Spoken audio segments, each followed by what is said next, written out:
நாம் உள்ளத்தை சீர்படுத்துவதற்கு மருத்துவர்களெல்லாம் போக வேண்டியதில்லை. அல்லாஹ்வுடைய திருமறையை படிக்க வேண்டும், ஓரிரை கொள்கையில் உறுதியாக இருக்க வேண்டும், வணக்க வழிபாடுகளில் ஆர்வம் காட்ட வேண்டும். நான் செய்யக்கூடிய ஒவ்வொரு நல்லறங்களுக்கும் மறுமை நாளில் அல்லாஹ் தஆலா கூலியை கொடுப்பான் என்கின்ற அந்த நம்பிக்கை உணர்வோடு நாம் வணக்க வழிபாடுகளிலும் ஆர்வம் காட்டினோம் என்று சொன்னால் நம்முடைய உள்ளம் என்பது சீர்படும். இந்த உலகம் அற்பத்திலும் அற்பங்கிறான்.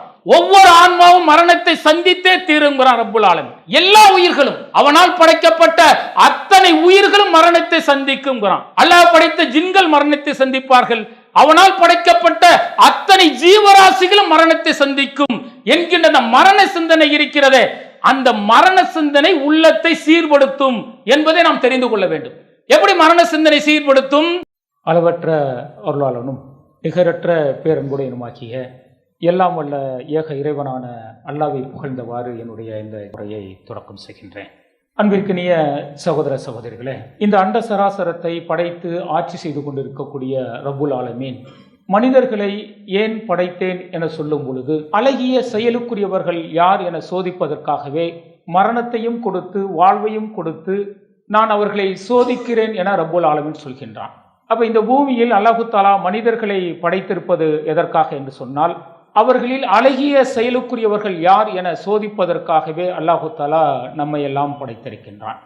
அப்ப அழகிய செயலுக்குரியவர்கள் யார் என்று சொன்னால், அந்த அழகிய செயலுக்குரியவர்களான செயல்கள் என்னவென்று சொன்னால், படைத்த இறைவன் நமக்கு எதையெல்லாம் கடமையாக்கினானோ, நமக்காக அனுப்பப்பட்ட தூதர் எதையெல்லாம் நமக்கு கடமையாக்கினார்களோ அதையெல்லாம் நம்முடைய வாழ்க்கையில் பின்பற்றும் பொழுது அழகிய செயலுக்குரியவர்களாக நாம் மாறிவிடுகின்றோம். அப்படி அழகிய செயலுக்குரிய செயல்கள் என்று சொன்னால், வணக்க வழிபாடுகள் செய்வது, உபரியான தொழுகைகளில் ஆர்வம் காட்டுவது, ஃபர்லான சுன்னத்தான நோன்புகளை வைப்பது, ஜக்காத்தை கொடுப்பது, ஹஜ்ஜை செய்வது, இன்னும் தான தர்மங்களை செய்வது, இதுவெல்லாம் அழகிய செயலுக்குரிய செயலாக இருக்கிறது. அப்படிப்பட்ட எந்த செயல்களாக இருந்தாலும் நமக்கு எப்பொழுது முழுமையான கூலி கிடைக்கிறது என்று சொன்னால், நாம் செய்யக்கூடிய எந்த நல்லறங்களாக இருந்தாலும், எந்த வணக்க வழிபாடுகளாக இருந்தாலும் அது என்ன நோக்கத்திற்காக செய்யப்படுகிறது, அதை செய்யும் பொழுது நம்முடைய உள்ளம் என்ன நோக்கத்தை எதிர்பார்த்து செய்யப்படுகிறது என்பதுதான் மிக மிக கவனிக்க வேண்டிய ஒரு விஷயம். நாம் வணக்க வழிபாடுகள் செய்தாலும் சரி, பிற நல்லறங்கள் செய்தாலும் சரி, படைத்த இறைவனிடத்தில் கூலியை எதிர்பார்த்து அந்த வணக்க வழிபாடுகளை செய்தோமா, அல்லது இந்த உலகத்தில் நம்மை தொழுகையாளி என சொல்ல வேண்டும், பிறர் பாராட்ட வேண்டும் என்பதற்காக செய்தோமா என்பதை எது நிர்ணயிக்கிறது என்று சொன்னால் நம்முடைய உள்ளம் தான் நிர்ணயிக்கிறது. அதுபோல ஒரு மனிதன் தான தர்மங்கள் செய்கின்றான், இன்னும் நிறைய உதவிகள் செய்கின்றான், அதுவெல்லாம் எதற்கு செய்கிறான் என்று சொன்னால் படைத்த இறைவனிடத்தில் கூலியை எதிர்பார்த்து செய்கின்றானா, அல்லது இந்த உலகத்தில் பிறர் பாராட்ட வேண்டும், புகழ வேண்டும் என்பதற்கு செய்கின்றானா என்பதை எது நிர்ணயிக்கிறது என்று சொன்னால் நம்முடைய உள்ளம் தான் நிர்ணயிக்கிறது. அவ மறுமை நாளில் படைத்த இறைவன் நாம் செய்த நல்லறங்களை எல்லாம் எப்படி விசாரிப்பான்? நாம் ஒரு நல்லறங்கள் செய்திருந்தோம் என்று சொன்னால் அந்த நல்லறங்கள் செய்யும் பொழுது என்னுடைய உள்ளம் எதை எதிர்பார்த்தது?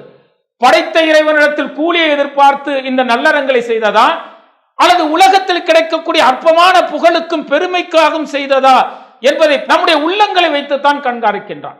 அப்ப நம்முடைய உள்ளங்கள் தூய்மைப்பட்டு சீராக இருந்தால்தான் நாம் செய்யக்கூடிய நல்லறங்களுக்கு மறுமை நாளில் அல்லாஹ் தஆலா முழுமையான கூலியை கொடுப்பான். அப்ப நம்ம என்ன செய்ய வேண்டும்? நம்முடைய உள்ளத்தை பண்படுத்தக்கூடிய, உள்ளத்தை சீர்படுத்தக்கூடிய பண்புகளை நாம் வளர்த்துக் கொள்ள வேண்டும்.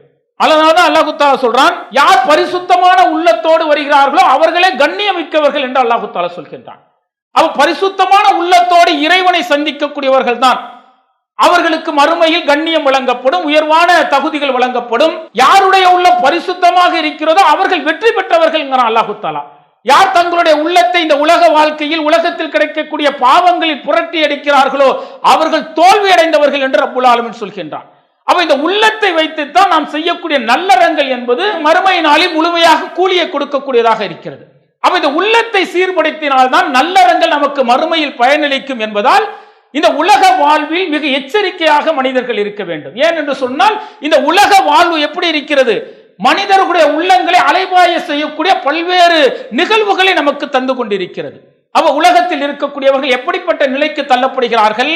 அவர்களுடைய உள்ளத்தை பரிசுத்தப்படுத்தவில்லை என்று சொன்னால் அவர்களுடைய உள்ளத்தை சீர்படுத்தவில்லை என்று சொன்னால் அவர்கள் இந்த உலகத்தில் கிடைக்கக்கூடிய அற்பமான இன்பங்கள் நடக்கக்கூடிய நிகழ்வுக்கு தங்களுடைய உள்ளத்தை அடிபணிய செய்து விடுகிறார்கள்.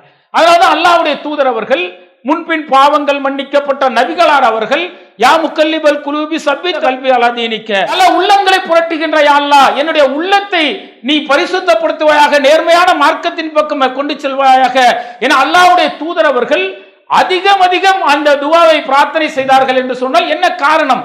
உள்ளம் என்பது அலைபாய்ந்து கொண்டே இருக்கும். இந்த உலக விஷயத்தில், உலகத்தில் நடக்கக்கூடிய ஆசை, மோகம், இதுவெல்லாம் உலகத்தில் நம்முடைய உள்ளங்களை தடுமாற செய்து கொண்டே இருக்கும். புகழுக்கு மயங்காதவர்கள் இருக்கிறார்களா? பணத்துக்கும் பெருமைக்கும் மயங்காதவர்கள் இருக்கிறார்களா? பெண்ணாசைக்கும் பிற ஆசைக்கும் மயங்காதவர்கள் இருக்கிறார்களா என்று சொன்னால் எல்லாவற்றுக்கும் மயங்கக்கூடிய நிலையில் உள்ளம் என்ன செய்கிறது? தடுமாறிக்கொண்டே இருக்கிறது. அல்லாஹ்வுடைய தூதரவர்கள் இந்த துவாவை அதிகம் பிரார்த்தனை செய்கிறார்கள். யா முக்கல்லிபல் குலூபி சப்பித் கல்பி அலா தீனிக்க என்கின்ற இந்த துவாவை அதிகம் பிரார்த்தனை செய்யும் பொழுது அதை கேட்ட தோழர்கள் கேட்கிறார்கள், அல்லாஹ்வின் தூதரே, நாங்கள் உங்களை நம்புகின்றோம், நீங்கள் கொண்டு வந்த மார்க்கத்தை நம்புகின்றோம், நீங்கள் எங்கள் மீது அச்சப்படுகிறீர்களா என தோழர்கள் கேட்கிறார்கள். அப்ப அல்லாஹ்வுடைய தூதரவர்கள் சொன்னார்கள், நிச்சயமாக. ஏன் என்று சொன்னால் மனிதனுடைய உள்ளம் இருக்கிறதே, இந்த உள்ளத்தை அல்லாஹ் தன்னுடைய 2 விரலுக்கு மத்தியில் வைத்திருக்கின்றான். அவன் நினைத்தால் இப்படியும் மாற்றி விடுவான், அப்படியும் மாற்றி விடுவான். அவன் இந்த உள்ளத்தை பக்குவப்படுத்துவதை பற்றி நபிகளார் அவர்கள் மக்களுக்கு நிறைய உபதேசங்களை சொல்லி இருக்கிறார்கள். அவன் இந்த உள்ளம் என்பது சீர்படுத்தப்பட வேண்டும் என்று சொன்னால் நாம் என்ன செய்ய வேண்டும்? அதிகம் இறைவனை நினைவு கூற வேண்டும் என்பதை நபிகளார் அவர்கள் அல்லாஹ்வும் நிறைய இடங்களில் சொல்லி இருப்பதை நம்மால் பார்க்க முடிகிறது. அப்ப இந்த உலகம் நமக்கு எப்படி இருக்கிறது? பல்வேறு தவறுகள் செய்வதற்கும் பல்வேறு தவறுகளை தூண்டக்கூடிய நிகழ்வுகளிலும் இருக்கிறது என்று சொன்னால் இந்த உலக விஷயத்தில் நம்முடைய உள்ளத்தை பண்படுத்துவதற்கான பயிற்சிகளை எடுத்துக்கொள்ள வேண்டும். நபிகளார் அவர்கள் சொல்கிறார்கள், மனிதனுடைய உள்ளம் எப்படி இருக்கிறது தெரியுமா? 4 புறம் காற்றடித்தால் அங்கும் இங்கும் அலைவாயுமே இறகு, அதுபோல மனிதனுடைய உள்ளம் இந்த உலகத்தில் இருக்கக்கூடிய நிகழ்வுகளை பார்த்து அங்கும் இங்கும் அலைவாய்ந்து கொண்டே இருக்கிறது. அதை பக்குவப்படுத்த வேண்டும், அதை நீங்கள் சீர்படுத்த வேண்டும் என்று அல்லாஹ் தஆலா சொல்கிறான் என்று சொன்னால் நமது உள்ளத்தை சீர்படுத்த வேண்டியதில் மிக அவசியமான, மிக அக்கறையோடு கவனம் செலுத்த வேண்டியது ஒவ்வொரு மூமினுடைய கடமையாக இருக்கிறது. ஏனென்று சொன்னால் நம்முடைய நல்லறங்கள் மறுமையில் அதற்கான கூலி கிடைக்க வேண்டும் என்றால் உள்ளம் பரிசுத்தமாக இருக்க வேண்டும். இந்த உள்ளத்தை பரிசுத்தப்படுத்துவதற்கு மிக அவசியமானது எதுவென்று சொன்னால் முதலில் அல்லாஹ் தஆலா சொல்லக்கூடியது ஓரிரை கொள்கையை சொல்கின்றான்.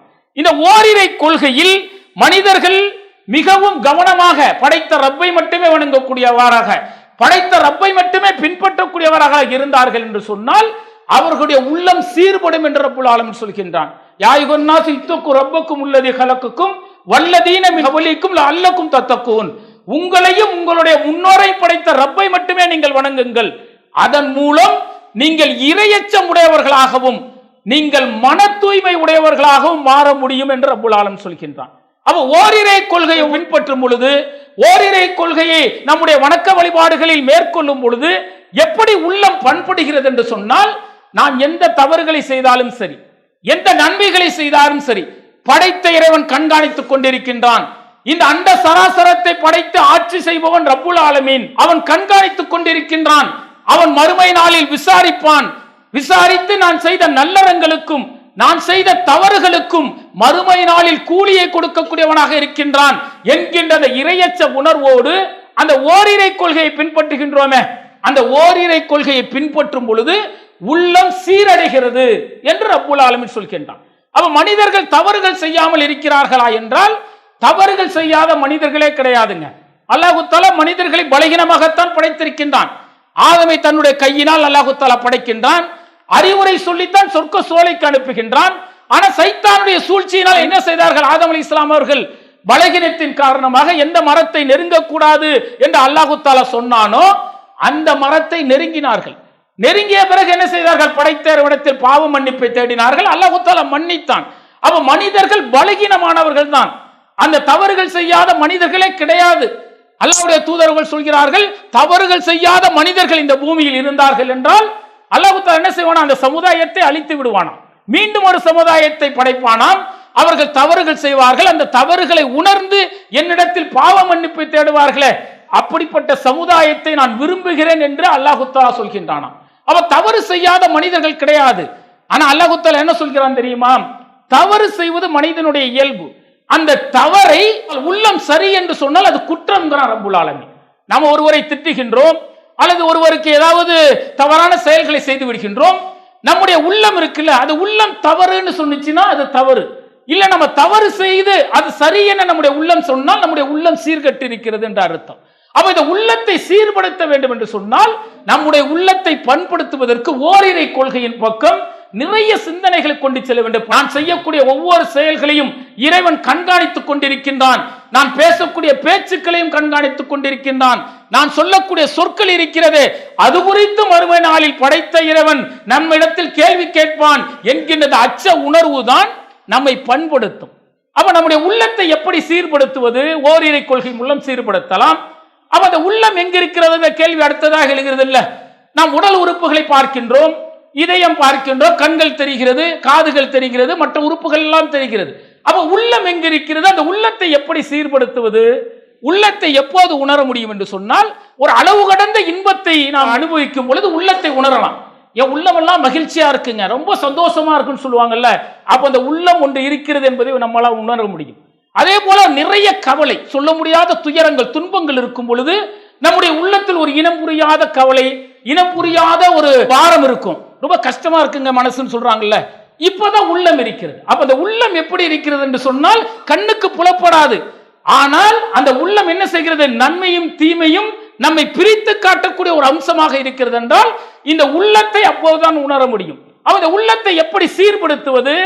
அல்லாஹ்வுடைய தூதர் அவர்கள் சொல்கிறார்கள், உள்ளத்தை சீர்படுத்துவதும் உள்ளத்தில் உள்ளதை அகற்றுவதும் சிறந்தவர்கள் சொல்றாங்க. உடனே தோழர்கள் கேட்கிறார்கள், அல்லாஹ்வின் தூதரே, உண்மையை பேசும் பொழுது உள்ளம் சீர்படுகிறது, அதில் உள்ளத்தில் உள்ளதை அகற்றுவது என கேட்கிறார்கள். அவர் அல்லாஹ்வுடைய தூதர் அவர்கள் சொல்கிறார்கள், உண்மையை பேசும்போது உள்ளம் தூய்மை அடைகிறது, உள்ளத்தில் உள்ளதை அகற்றுவது என்று சொன்னால் ஒரு இறையடியான் தவறு செய்கின்றான்.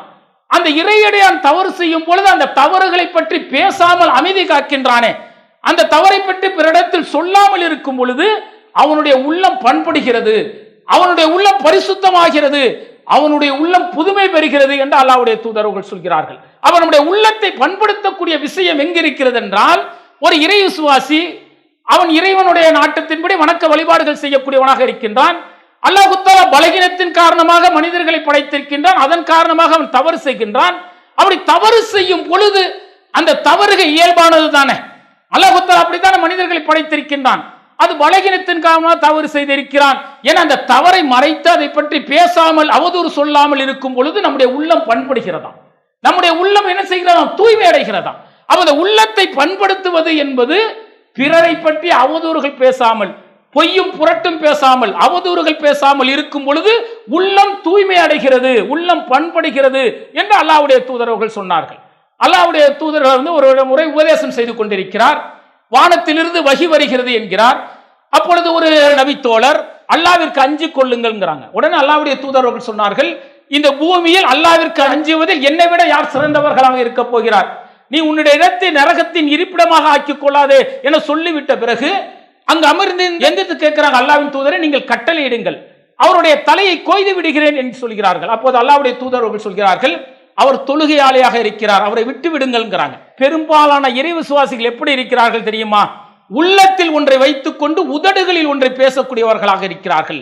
அவருடைய இதயங்களில் ஒன்று இருக்கிறது, ஆனால் பேசுவது வேறொன்றாக இருக்கிறது என நபிகளாரிடத்தில் சொல்லும் பொழுது அல்லாஹ்வுடைய தூதர்கள் சொல்கிறார்கள், நான் உபதேசத்தில் சொல்கின்றேன், அந்த மக்களுடைய இதயத்தை கிழித்து பார்க்கக்கூடிய ஆற்றலை எனக்கு அல்லாஹ் தஆலா கொடுக்கவில்லைங்கிறாங்க. அப்போ இதயம் என்பது எப்படி இருக்க வேண்டுமா? இந்த உள்ளத்தில் என்ன நினைக்கின்றோமோ அதை சொல்ல வேண்டும், உண்மையை பேச வேண்டும், உள்ளதை பேச வேண்டும், உளமாற பேச வேண்டும். உளமாற என்று சொன்னால் உள்ளம் ஏற்றுக்கொள்ளக்கூடிய வகையில் பேச வேண்டும். ஒருவருக்கு ஒரு தவறு, ஒரு நிகழ்வு செய்கின்றோம், அது சரியா தவறா என்பதை பிறர் சொல்வதை காட்டிலும் நம்முடைய உள்ளம் இருக்குல்ல, அந்த உள்ளம் சொல்லக்கூடிய நிகழ்வு தான் சரியானதாக இருக்கும். நான் தவறு செய்கிறேன் என்றால், அந்த தவறை ஒன்றை செய்திருக்கிறேன் என்றால் உள்ளம் சொல்கிறது இது தவறுதான் என்று. அந்த தவறை நான் திரித்துக் கொள்வதற்கு என்னுடைய உள்ளம் எனக்கே பாடம் நடத்துகின்றது. அப்ப இந்த உள்ளத்தை சரி செய்வதற்கு நாம் என்ன செய்ய வேண்டும்? அதிகம் அதிகம் இறைவனை நினைக்கக்கூடியவர்களாக, ஓரிரை கொள்கையை பின்பற்றக்கூடியவர்களாக, நான் செய்யக்கூடிய ஒவ்வொரு நிகழ்வுக்கும் மறுமையில் படைத்த இறைவன் கூலியை கொடுப்பான் என்கிற அந்த சிந்தனை உணர்வோடு நாம் என்ன செய்ய வேண்டும்? இந்த ஓரிரை கொள்கையை பயணித்தால் உள்ளத்தை சீர்படுத்த முடியும் என்று அல்லாஹ் தஆலா அல்லாஹ்வுடைய தூதர் அவர்கள் சொல்கிறார்கள். அடுத்தது பாத்தீங்கன்னா இந்த உலக வாழ்வு இருக்குல்ல, நம்மை அலைவாய செய்து கொண்டே இருக்கும். ஒவ்வொரு நிகழ்வும் நம்முடைய உள்ளத்தில் பல்வேறு தவறுகளை தூண்டக்கூடியதாகவும் பல்வேறு எண்ணங்களை கொண்டு வரக்கூடியதாகவும் இருக்கும். வணக்க வழிபாடுகள் ஆர்வம் காட்டும் பொழுது அது போன்ற சிந்தனைகள் இருக்காது. ஆனால் இந்த உலக விஷயத்திற்கு வந்துவிட்டோம் என்று சொன்னால் நடக்கக்கூடிய கலாச்சார சீரழிவுகள், பார்க்கக்கூடிய நிகழ்வுகள் எல்லாம் நம்முடைய உள்ளத்தை கெடுக்கக்கூடிய நிகழ்வுகளாக இருக்கும். இது போன்ற நிலைப்பாடு மனிதர்களுக்கு ஏற்படுவதை சரி செய்ய வேண்டும் என்று நபிகளார் அவர்கள் சொன்னார்கள். அது போன்ற இரண்டு நிலைப்பாடு இருக்குல்ல, அது முனாஃபிக்குத்தனத்தின் அடையாளம், நயவஞ்சகத்தின் அடையாளம் என நபி தோழர்கள் அஞ்சி இருக்கிறார்கள் என்றால், இந்த உலகத்தில் இரண்டு நிலைப்பாடுகளை பக்குவப்படுத்துவதற்கும் நாம் தயார்படுத்திக் கொள்ள வேண்டும். அந்த உள்ளத்தை சீர்படுத்துவதற்கு தயார்படுத்திக் கொள்ள வேண்டும். அல்லாஹ்வுடைய தூதருக்கு வஹி வரும். அந்த வஹியை பதிவு செய்யக்கூடிய நிறைய தோழர்கள் இருந்தார்கள். அதில் ஹல்லலா ரலியல்லாஹு அன்ஹு அப்படிங்கிற ஒரு நபி தோழர், அவர் அல்லாஹ்வுடைய தூதருக்கு வரக்கூடிய வஹியை பதிவு செய்யக்கூடிய ஒரு நபி தோழர். ஒரு முறை அவரை பார்ப்பதற்காக அபூபக்கர் ரலியல்லாஹு அன்ஹு அவர்கள் செல்கிறார்கள். அப்ப அந்த நபி தோழர் சொல்கிறார், அபூபக்கரே, உங்களுடைய தோழர் இன்றிலிருந்து முனாஃபிக் ஆகிவிட்டேன் என்று சொல்கிறார். அபூபக்கர் ரலியல்லாஹு அவர்களுக்கு மிக ஆச்சரியம். அல்லாஹ்வுடைய தூதருக்கு வரக்கூடிய வஹியை பதிவு செய்யக்கூடிய ஒரு நபி தோழர் தான் முனாஃபிக் ஆகிவிட்டேன் என்று சொல்கிறாரே, என்ன விவரம் என கேட்கிறார். உடனே ஹனாரா ரலியல்லாஹு அவர்கள் சொல்கிறார்கள், அபூபக்கர் அவர்களே, நான் அல்லாஹ்வுடைய தூதரோடு இருக்கும் பொழுது எனக்கு அதிகம் இறைவனை பற்றிய சிந்தனை, வணக்க வழிபாடுகளில் ஆர்வம், உபரியான தொழுகையில் ஆர்வம் காட்டுகின்றேன். ஆனால் நான் அல்லாஹ்வுடைய தூதரை விட்டு வந்த பிறகு இந்த உலக இன்பங்கள் எனக்கு பெரிதாக தெரிகிறது, உலகத்தில் கிடைக்கக்கூடிய ஆசவாசங்கள் எனக்கு பெரிதாக தெரிகிறது, மனைவி மக்கள் மூலம் கிடைக்கக்கூடிய இன்பங்கள் எனக்கு பெரிதாக தெரிகிறது. அப்போ ஒரு மனிதனுடைய உள்ளத்தில் இரண்டு நிலைப்பாடுகள் ஏற்படுகிறது. அப்படி இரண்டு நிலைப்பாடுகள் ஏற்பட்டால் அது முனாஃபிக் தரம் தானே, அதனால்தான் நயவஞ்சகன் ஆகிவிட்டேன் என ஹனலா ரலியல்லாஹு அவர்கள் சொல்கிறார்கள். அபூபக்கர் அவர்கள் என்ன செய்கிறார்கள், ஆமாம், இது போன்ற நிலைப்பாடு எனக்கும் ஏற்படுவது உண்டு, வாங்க நபிகளாரிடத்தில் போய் விளக்கம் கேட்போம் என சொல்லி இருவரும் விளக்கம் கேட்பதற்காக நபிகளாரிடத்தில் வருகிறார்கள். நபிகளாரிடத்தில் நடந்த சம்பவத்தை சொல்கிறார்கள். அல்லாஹ்வுடைய தூதர்கள் சொன்னார்கள், அல்லாஹு தஆலா மனிதர்களுடைய உள்ளங்களை இப்படித்தான் வைத்திருக்கின்றான், நம்முடைய உள்ளத்தை சீர்படுத்தக்கூடிய விஷயம் எதுவாக இருக்கிறதாம், அல்லாஹ்வை புகழ்வது, அல்லாஹ்வுடைய திருநாமங்களை ஓதிக்கொண்டே இருப்பது, அவனுடைய அருள்மறையை ஓதிக்கொண்டே இருப்பது, இதன் மூலம் நம்முடைய உள்ளத்தை சீர்படுத்த முடியும் என்று சொன்னால் நாம் உள்ளத்தை சீர்படுத்துவதற்கு மருத்துவர்களாம் போக வேண்டியதில்லை.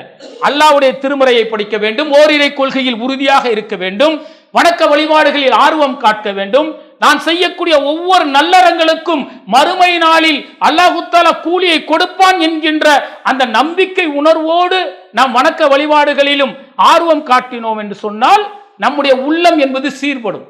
இந்த உலகம் அற்பத்திலும் அற்பங்கிறான்.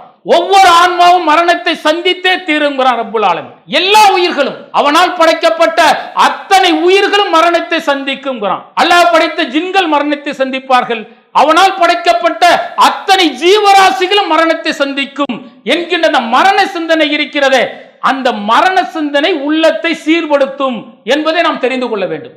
எப்படி மரண சிந்தனை சீர்படுத்தும்? படைத்த ரப்புல் ஆலமீன் மட்டும்தான் உயிரோடு இருப்பவன், அவனால் படைக்கப்பட்ட அத்தனை ஜீவராசிகளும் மரணித்து விடும், மரணம் வரும் என்கின்ற அந்த மரண சிந்தனை இருக்கிறதே, மனிதனுடைய உள்ளத்தை சீர்படுத்துகின்றதாம். எனக்கு எப்போது வேண்டுமானாலும் மரணம் வரலாம், இந்த உலக வாழ்வு எனக்கு சோதனை, அழகிய செயலுக்குரியவர்கள் யார் என சோதிப்பதற்காக அல்லாஹ் தஆலா இந்த உலக வாழ்வை கொடுத்திருக்கின்றான் என்கின்ற இந்த சிந்தனை, மரண சிந்தனை நம்மை பண்படுத்தும் என்பதை நாம் தெரிந்து கொள்ள வேண்டும். நான் எவ்வளவுதான் செல்வங்களை சேர்த்தாலும், எவ்வளவுதான் பெயரோடு புகழும் வாழ்ந்தாலும் அல்லாஹ் தஆலா மரணம் ஒன்றை எனக்கு நிர்ணயித்திருக்கின்றான். அந்த மரணத்திற்கு பிறகு மறுமையில் மரணமில்லாத ஒரு வாழ்வு இருக்கிறது, அந்த வாழ்விற்காக நான் இங்கு சோதனைக்காக அனுப்பப்பட்டிருக்கிறேன் என்கின்ற சிந்தனை உணர்வு இருக்கு பாருங்க, உள்ளத்தை சீர்படுத்துமா. இந்த உலகத்தில் இருப்பவர்கள் எல்லோரும் மரணிப்பார்கள், எனக்கு இந்த உலகத்தில் எதுவுமே சொந்தம் கிடையாது, இந்த உலகத்தில் இருப்பதெல்லாம் அற்பத்திலும் அற்பங்கிறார் ரப்புல் ஆலமீன், இந்த உலகத்தில் கிடைக்கக்கூடிய அத்தனை இன்பங்களும் அற்பத்திலும் அற்பங்கிறார் ரப்புல் ஆலமீன். அப்படி இந்த உலகம் அற்பமானது என்கின்ற சிந்தனை மரணத்தை பற்றிய சிந்தனை வரும் பொழுது நம்முடைய உள்ளம் என்ன செய்கிறதாம்? பண்படுகிறதாம். மரணம் வரும், மறுமைக்கு பிறகு எனக்கு விசாரணை உண்டு, அந்த விசாரணையினால் வெற்றி பெற வேண்டும் என்று சொன்னால் நல்லறங்கள் செய்ய வேண்டும் என்கின்ற அந்த எண்ணம் வரும் பொழுது நம்முடைய உள்ளம் என்ன செய்கிறதாம்? பண்படுகிறதாம். இந்த உலகத்தில் கிடைக்கக்கூடிய இன்பங்கள் எல்லாம் அற்பமானது என்கின்ற எண்ணம் வரும் பொழுது நம்முடைய உள்ளம் என்ன ஆகிறது? பண்படுகிறதாம். அப்ப இந்த உலகத்தில் உள்ள இன்பங்கள் இருக்கிறது, இது அற்பம் என்கின்ற சிந்தனை உணர்வை நம்முடைய உள்ளத்திற்கு நாம் பயிற்சியாக கொடுக்க வேண்டும். இந்த உலகத்தில் கிடைக்க இன்பங்களுக்கு தானே மனிதன் தடுமாறி கொண்டிருக்கின்றான். ஆனா அல்லாஹ்வுடைய தூதரவர்கள் சொல்கிறார்கள், இந்த உலகத்தை இன்பத்தை எப்படி ஒப்பிடுகிறார்கள் என்று சொன்னால், உங்களுடைய ஆட்காட்டு விரலை எடுத்துக்கொள்ளுங்கள், அதை கடலில் முழுகி எடுங்கள், அதை முழுகி எடுத்தால் எவ்வளவு நீரை ஒட்டி வந்திருக்கும், எடுத்து வந்திருக்கும். இதுதான் இந்த உலக இன்பம். இந்த உலக இன்பத்தை இவ்வளவு அற்பமாக யாருமே சொல்ல முடியாது. இந்த உலக இன்பம் அற்பத்திலும் அற்பம். மறுமையில் அல்லாஹ் தஆலா வைத்திருக்கின்றான மகத்துவமான சொர்க்கம், அந்த சொர்க்கத்திற்கான தேடுதலை நாம் உருவாக்கி கொள்ள வேண்டும். அந்த சொர்க்கம் மகத்துவமானது, அந்த சொர்க்கத்தில் எனக்கு ஒரு சாட்டை அளவிற்கு இடம் வேண்டுமே என்கின்ற தேடுதல் இருக்கிறதே, நம்முடைய உள்ளத்தை பண்படுத்தும். ஆனா நம்முடைய உலக வாழ்வு என்ன செய்கிறது? இந்த உலகத்தில் கிடைக்கக்கூடிய அற்பமான இன்பங்களுக்கும் சொத்துக்களுக்கும் சுகங்களுக்கும் பெருமைக்கும் புகழுக்கும் மற்ற இன்பங்களுக்கும் அலைந்து கொண்டிருக்கிறதே. இதை பக்குவப்படுத்துவதற்கு நபிகளார் அவர்கள் பாடம் நடத்துகிறார்கள். நீங்கள் மறுமையின் சொர்க்கத்தை பெற வேண்டுமா? அந்த சொர்க்கத்தை பற்றிய தேடுதலை உருவாக்கி கொள்ளுங்கள். சொர்க்கம் எப்படி இருக்கும், சொர்க்கத்தில் எப்படிப்பட்ட மகத்துவத்தை அல்லாஹ் தஆலா கொடுப்பான், அந்த சொர்க்கத்தில் நமக்கு இடம் கிடைத்தால் எப்படிப்பட்ட உயர்வான வாழ்வு கிடைக்கும் என்பதை நீங்கள் தேடினால் நம்முடைய உள்ளம் பண்படும். அல்லாஹ்வுடைய தூதர்கள் பாடம் நடத்துகிறார்கள். சொர்க்கம் எப்படிப்பட்டதாம்? எந்த கண்களும் பார்த்திராத, எந்த காதுகளும் அதனுடைய வர்ணனையை கேட்டிராத, எந்த உள்ளமும் சிந்தித்திராத அளவிற்கு சொர்க்கம் மிக பிரம்மாண்டமானதுங்கிறாங்க. இந்த வார்த்தைகளை நீங்க கொஞ்சம் சிந்திச்சு அப்படியே ஆழ்ந்து சிந்தித்து பாருங்களேன். எந்த கண்களும் பார்த்திருக்காத சொர்க்கம் மிக பிரம்மாண்டமானது, எந்த காதுகளும் அதனுடைய வர்ணனையை கேட்டு இருக்காதாம். வர்ணிப்பதற்கு எதுவுமே அளவு கிடையாது இல்ல, அந்த வர்ணனையை கூட அந்த காதுகள் கேட்டிருக்காதாம். எந்த உள்ளமும் சிந்தித்திருக்காதாம் சொர்க்கம் எப்படி இருக்கும் என்று. உள்ளம் சிந்திப்பதற்கு அளவு கிடையாது இல்ல, இப்படி இருக்கும் அப்படி இருக்கும், அது சொர்க்கம் மிக பிரமாண்டமான நம்முடைய உள்ளம் சிந்திப்பதற்கு அளவு கிடையாது இல்ல, அந்த உள்ளம் கூட சிந்தித்திருக்காத அந்த சொர்க்கத்தை பற்றி என சொல்லிவிட்டு நபிகளார் அவர்கள் சொல்கிறார்கள், இந்த உலகத்தின் இந்த இவ்வளவு விஷயம் இருக்குல்ல, இவ்வளவு விஷயம் எந்த கண்களும் பார்த்திராத, எந்த காதுகளும் கேட்டிராத, எந்த உள்ளமும் சிந்திக்காத சொர்க்கத்தில் உங்களுக்கு ஒரு சாட்டை அளவிற்கு இடம் கிடைத்தால் இந்த உலகமும் உலகத்தை காட்டிலும் சிறந்தது என்று அல்லாஹ்வுடைய தூதர்கள் சொன்னார்கள். சாட்டை அளவிற்கு இடம்ங்கிறது சொப்பமான இடம், அந்த இடம் எதுவும் பெருசா, உலகமும் உலகத்தை காட்டிலும் சிறந்தது என்று அல்லாஹ்வுடைய தூதர்கள் சொன்னார்கள். என்று சொன்னால் இந்த உலகத்தின் மீது அற்பமான எண்ணம் வர வேண்டும். எப்படி எண்ணம் வர வேண்டும் தெரியுமா? இந்த அறிவியலை நீங்கள் புரட்டி பாருங்கள். அல்லாஹ் தஆலா இந்த அண்ட சராசரத்தை எப்படி படைத்திருக்கிறான் தெரியுமா?